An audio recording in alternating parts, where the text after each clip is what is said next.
ಕಲುಷಿತ ಮಾಡಿದವ್ರು ಯಾರು? ನೀರ್ ಯಾರು ಬಿಡ್ತಾ ಇರೋದು ಇಲ್ಲಿಗೆ? ಗಲೀಜ್ ನೀರು ಫ್ಯಾಕ್ಟರಿಗಳಿಂದ ಎಲ್ಲಿಂದ ಬರ್ತಾ ಇದೆ? ಬೆಂಗಳೂರಿಂದ ಬರ್ತಾ ಇದೆ. ನಿನ್ನ ಬೆಂಗಳೂರ್ನೇ ನೀನು ನೀಟಾಗಿ ಇಟ್ಟಿಲ್ಲ ಅಂದ್ಮೇಲೆ ನಮ್ಮೂರ್ನ ನೀನೇನ್ ಬೆಂಗಳೂರು ಮಾಡ್ತೀಯಾ? ದೇವ್ರು ನಿನ್ಗೆ ಒಳ್ಳೇದು ಮಾಡ್ತದ? ನಿನ್ ಜನ್ಮಕ್ಕೆ ಹೋಗೋ. ಎಷ್ಟು ರೋಡ್ಗಳು ಚೆನ್ನಾಗಿದೆ ಬೆಂಗಳೂರಲ್ಲಿ. ಮಳೆ ಬಂದ್ರೆ ಎಷ್ಟು ರೋಡ್ಗಳಲ್ಲಿ ನೀರ್ ನಿಂತ್ಕೊಳ್ಳುತ್ತೆ. ಅದನ್ನ ನೀನ್ ಯಾವತ್ತಾರು ಬಂದು ನೋಡಿದ್ಯಾ? ನೀನ್ ಬರೋ ದಾರಿ ಯಾವ್ದು?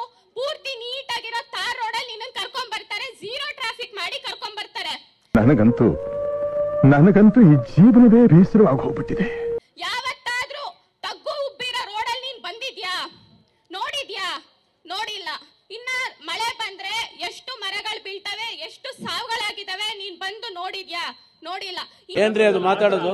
ಏನ್ ಮಾತಾಡ್ತಾರ್ರಿ? ಯಾವನ್ರಿ ಅವನು? ಒಂದ್ ಕಡೆಯಿಂದ ರೈತರನ್ನ ಎಲ್ಲಾ ಕಡೆಯಿಂದ ಎಷ್ಟು ಕುಗ್ಗಿಸ್ಬೋದೋ ಅಷ್ಟು ಕುಗ್ಗಿಸ್ತಾ ಇದಾರೆ. ಇನ್ನೊಂದು ಹಠ ಮಾಡ್ತಾ ಇದ್ದಾನಂತೆ ಡಿ ಕೆ ಶಿವಕುಮಾರ್. ನಿಂದ ಭೂಮಿ ಯಾರ್ದು? ಭೂಮಿ ನಮ್ದು. ನಮ್ ಭೂಮಿಗೆ ನೀನ್ ಯಾರು ಹಠ ಮಾಡೋದಿಕ್ಕೆ? ಯಾರ ಹೆಸರಲ್ಲಿದೆ? ನಮ್ಮ ಹೆಸರಲ್ಲಿದೆ, ನಮ್ಮ ಅಜ್ಜಿ ತಾತಿರ ಹೆಸರಲ್ಲಿದೆ, ನಮ್ಮ ಅಪ್ಪ ಅಮ್ಮಂದಿರ ಹೆಸರಲ್ಲಿದೆ. ನಾವೆಲ್ಲ ಅವಾಗ್ಲೇ ಹಂಗೆ, ಇವಾಗ ಕೇಳ್ಬೇಕಾ? ನಾವು ಓದಿರೋ ಯೂತ್ಸ್ಗಳು ಏನೋ ಒಂದು ಮಾಡ್ಕೊಂಡಾದ್ರೂ ನಾವು ಜೀವನ ಮಾಡ್ತೀವಿ. ನಾವು ಎಲ್ಲೋ ಹೊರಗಡೆ ಹೋಗಿ ದುಡ್ಕೊಂಡು ಜೀವನ ಮಾಡ್ತೀವಿ. ನೀನ್ ಈ ಭೂಮಿ ತಗೊಂಡು ಫ್ಯಾಕ್ಟ್ರಿಗಳು ಮಾಡ್ಬಿಟ್ಟು ಓದ್ದೇ ಇರೋ ರೈತರಿಗೆ ಏನ್ ಕೆಲಸ ಕೊಡ್ತೀಯಾ? ಹೇಳ್ತೀನಮ್ಮೆ, ನಿನ್ನ ಮಗನ್ನ ಅಡ್ಡ ಸಿಡ್ಬಿಡ್ತೀನಿ. ಮೊದ್ಲು ಹೇಳ್ತಾ ಇದೀನಿ. ಏನ್ ಕೆಲಸ ಕೊಡ್ಬೋದು ಹೇಳಿ? ವಾಚ್ಮ್ಯಾನ್ ಕೆಲಸ ಕೊಡ್ತಾನೆ, ಇಲ್ಲ ಅಲ್ಲಿ ಟಾಯ್ಲೆಟ್ ತೊಳೆಯೋ ಕೆಲಸ ಕೊಡ್ತಾನೆ. ದಯವಿಟ್ಟು ಯಾರು ಬೇಜಾರ್ ಮಾಡ್ಕೊಂಬೇಡಿ. ನಾನು ಯಾವುದೇ ತರ ಉದ್ಯಮಕ್ಕಾಗ್ಲಿ ಏನಕ್ಕೂ ನಾನು ಅವಮಾನ ಮಾಡ್ತಾ ಇಲ್ಲ. ಆದ್ರೆ ನಮ್ ಸ್ವಂತ ದುಡ್ಡಲ್ಲಿ ನಾವು ಜೀವನ ಮಾಡ್ತಾ ಇರೋರು ನಾವು ಆ ತರ ಕೆಲಸ ಮಾಡಕ್ ರೆಡಿ ಇಲ್ಲ ಅಷ್ಟೇ. ಇನ್ನೊಂದು ವಿಷಯ, ಓದ್ಸತಿ ಮೀಡಿಯಾದವರಿಗೆ ನಾವು ಚಿಕ್ಕ ಮಕ್ಳ ಕೈಲಿ ಮಾತಾಡ್ಸಿದ್ರು. ಏನಂತ? ನಮ್ಗೆ ಬೇಡ, ಅಕ್ವೈರ್ ಬೇಡ ಅಂತ ನಮ್ಮನೆ ಮಕ್ಕಳು, ಚಿಕ್ಕ ಮಕ್ಳು ಮಾತಾಡಿದ್ರು.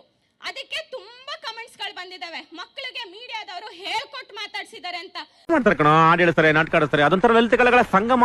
ಸರ್, ನಾವು ಸಣ್ಣ ಮಕ್ಕಳಿಗೆ ಗಿಡನ ಉಳಿಸು ಅಂತ ಹೇಳ್ಕೊಟ್ರೆ ಅದ್ರ ಬಗ್ಗೆ ಮಾತಾಡ್ತಾರೆ. ನೀನು ಇಲ್ಲ ನಾಶ ಮಾಡು ಅಂದ್ರೆ ನಿನ್ ಮಕ್ಳು ಆತರ ಬೆಳಿತಾರೆ. ನಮ್ಮ ಮಕ್ಳುಗಳಿಗೆ ನಾವು ಉಳಿಸಿ ಕಾಪಾಡಿ ಬೆಳೆಸಿ ಮುಂದಕ್ಕೆ ನೀನು ಒಬ್ಬ ರೈತ ಆಗು ಅಂತ ಹೇಳ್ಕೊಟ್ಬಿಟ್ಟು ಬೆಳೆಸಿದ್ದೇವೆ ಹೊರತು ನೀನು ಮರ ಕಡಿ, ನೀನು ನಾಶ ಮಾಡು ಅಂತ ನಾವ್ ಯಾವ್ದೇ ಕಾರಣಕ್ಕೂ ಹೇಳ್ಕೊಟ್ಟಿಲ್ಲ, ನಾವು ಮುಂದಕ್ಕೂ ಹೇಳ್ಕೊಡಲ್ಲ. ಮೇರಿ ಲಡ್ಕಿ, ನಿನ್ನಂತವ್ರು ಇನ್ನೂ ಈ ದೇಶದಲ್ಲಿ ಇದಾರ? ನೀನ್ ಪಾದ ಜೆರಾಕ್ಸ್ ಮಾಡ್ಕೊಟ್ಬಿಡು, ದಿನ ಸಾಯಂಕಾಲ ಬೆಳಿಗ್ಗೆ ಇಟ್ಕೊಂಡು ಪೂಜೆ ಮಾಡ್ತೀನಿ. ಸ್ಕೂಲ್ಗಳಲ್ಲೂ ಅಷ್ಟೇ ನೀನ್ ಸೇರ್ಸ್ದಾಗ ನಿನ್ ಮಕ್ಳಿಗೆ ನೀನು ಗಿಡ ಮರ ನಾಶ. ಸರ್, ಎನ್ವಿರಾನ್ಮೆಂಟಲ್ ಡೇ ಏನಕ್ಕೆ ಮಾಡ್ತಾರೆ ಹಂಗಿದ್ರೆ? ಪರಿಸರ ದಿನಾಚರಣೆ ಏನಕ್ಕೆ ಮಾಡ್ತಾರೆ? ಗಿಡ ಮರ ಉಳಿಸು ಅಂತ.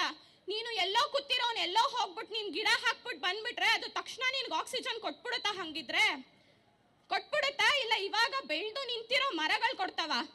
ಒಂದೊಂದು ತೆಂಗಿನ ಮರಕ್ಕೂ ಅಡಕೆ ಮರಕ್ಕೂ ದುಡ್ಡು ಕೊಡ್ತಾರಂತಲ್ಲ, ಹಂಗಿದ್ರೆ ನನ್ನ ಮನೆಯಲ್ಲಿರೋ ಮಲ್ಗೆ ಗಿಡಕ್ಕೆ ಎಷ್ಟು ಕೊಡ್ತೀಯ ದುಡ್ಡು ನೀನು? ಇದಕ್ಕೆಲ್ಲ ಕೇರ್ ಮಾಡಲ್ಲ. Don't care?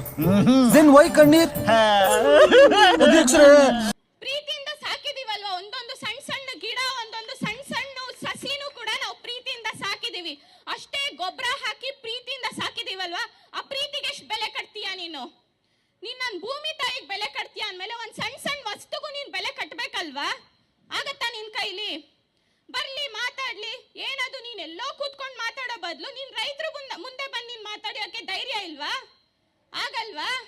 ಮೀಟರ್ ಬೇಕು, ಮೀಟರ್. ಅಷ್ಟು ಧೈರ್ಯ ಇಲ್ದಿರೋನು ಮಾಡಬೇಡ, ಕ್ಯಾನ್ಸಲ್ ಮಾಡು. ಯಾಕೆ ನಿನ್ ಸ್ವಾಭಿಮಾನ ಕುಗ್ಗುತ್ತಾ ಅದು? ನಾನು ಇವ್ರ ಮುಂದೆ ಸೋತೋಗ್ಬಿಟ್ಟೆ ಅನ್ನೋದು ಕುಗ್ಗುತ್ತಾ? ಯಾರು ದಯವಿಟ್ಟು ನಿಮ್ ಜಮೀನ ಯಾರಿಗೂ ಬಿಟ್ಕೊಡಕ್ ಹೋಗ್ಬೇಡಿ. ಯಾರೇ ಬರ್ಲಿ, ಇವನೇ ಅಲ್ಲ ಮುಂದಕ್ಕಿನ್ನ 1000 ಜನ ಬರ್ಲಿ, ಎಷ್ಟೇ ಪರ ಇರೋರು ಎಷ್ಟೇ ಮಾಡ್ಲಿ, ನಾವಿಷ್ಟು ದಿನ ನಾವು ಹೋರಾಟ ಮಾಡ್ಕೊಂಡು ಬಂದಿದೀವಿ. ನಮ್ಗೆ ಅವ್ರ ತರ ಉಗ್ರವಾಗೆಲ್ಲ ಹೋರಾಟ ಮಾಡಕ್ ಬರಲ್ಲ, ನಾವು ಮಾಡೋದು ಇಲ್ಲ. ನಾವು ಆತರ ಬೆಳ್ಕೊಂಡ್ ಬಂದಿರೋರಲ್ಲ. ನಾವು ಒಬ್ರಿಗೆ ಹಾನಿ ಮಾಡಿ ನಾವು ಅದನ್ನ ಉಳಿಸ್ಕೊಳ್ಳೋದು ಬೇಡ. ಉಳಿಸ್ಕೊಳ್ಳೇಬೇಕು ಅನ್ನೋ ಸಿಚುವೇಶನ್ ಅಲ್ಲಿ ಏನಾದ್ರೂ ಮಾಡಕ್ ರೆಡಿ ಇರ್ತೀವಿ.